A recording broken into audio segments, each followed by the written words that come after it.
Ako ang hari ng kapayapaan. Ako si Jesus, ang nag-alay ng buhay para sa inyong mga makasalanan. Sa pamamagitan ng aking kamatayan, kayong lahat ay naligtas. Kaya patuloy kayong lumapit sa akin upang kayo ay aking pagpapalain.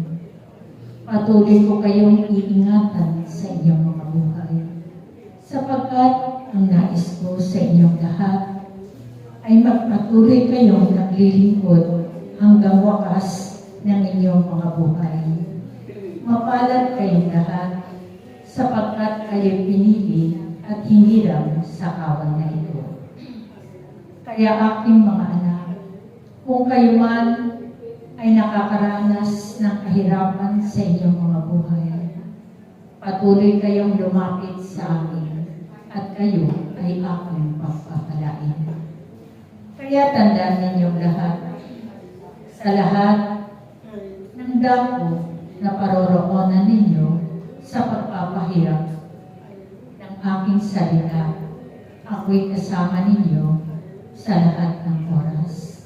Kaya patuloy kayong mag-aral ng aking salita, sapagkat kayo'y patuloy na hahayop sa mga iba't ibang lugar upang ipalaganap ang salita ng Diyos.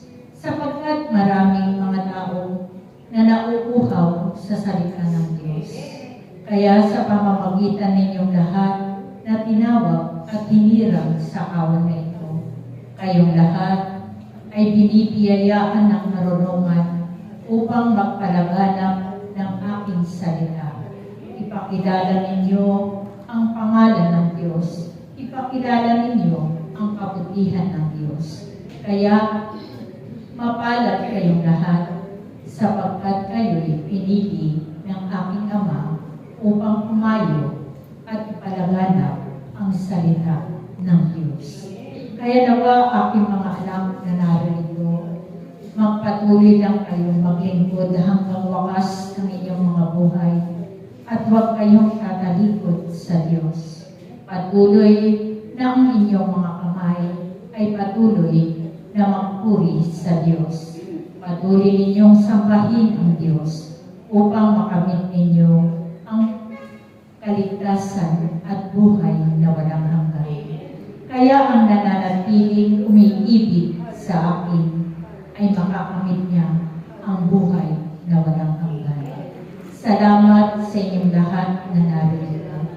Naway patuloy kayong maghihinto sa inyong paglilingkod at huwag kayong hihinto sa inyong paghayo upang ipalaganap ang aking salita. Salamat sa inyong lahat.